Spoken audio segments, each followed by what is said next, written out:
Bonjour et bienvenue sur MCM Fashion. Merci pour ceux qui sont abonnés à la chaîne. Aujourd'hui, nous allons parler des mesures. En couture, nous avons deux types de mesures. Les mesures prises horizontalement et les mesures prises verticalement. Il faudrait noter que toutes les mesures prises horizontalement seront divisées obligatoirement. Mais pour toutes les mesures prises verticalement, on ne va pas les diviser. Je prends un exemple. Pour le tour de cou, nous allons le diviser par 4. Ici, là où c'est représenté entre jambes, c'est la distance entre jambes. C'est une mesure verticale. On ne va pas la diviser. Maintenant, les mesures qui décrivent une circonférence seront divisées par 4. Mais pour les mesures horizontales prises juste d'un point à un autre, nous allons juste les diviser par 2.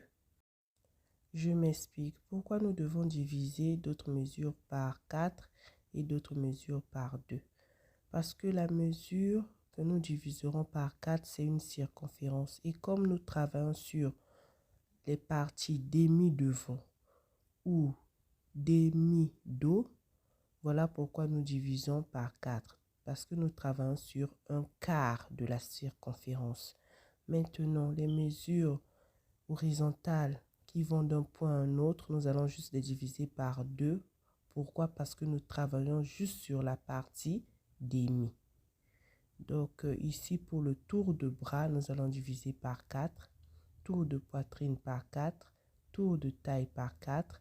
Et tour de bassin par 4.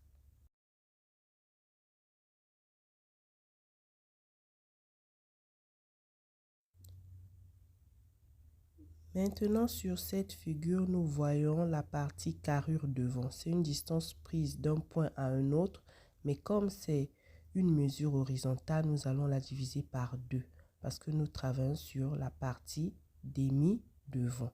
Et pour le cas de carrure dos, nous allons diviser juste par 2 parce que ça part d'un point à un autre, mais c'est une mesure horizontale.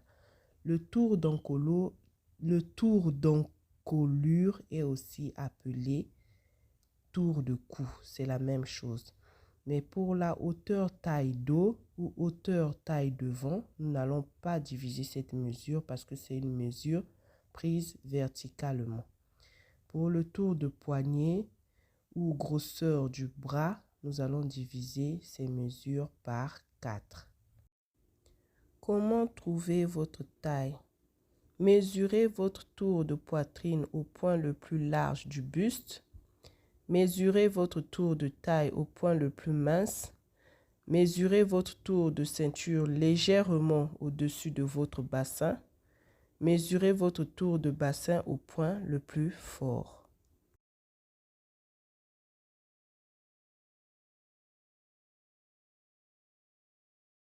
Sur cette image, nous avons hauteur de poitrine et puis nous avons écart de poitrine.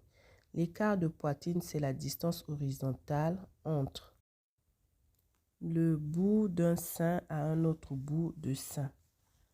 Cette distance, nous allons la diviser par 2. Cette distance varie entre 18 et 20 cm chez la femme adulte. Cette mesure est capitale parce qu'elle nous permet de définir la ligne de pince.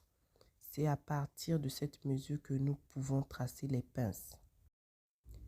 Et voilà, nous sommes à la fin de notre vidéo. Je vous dis merci, à la prochaine et bye bye.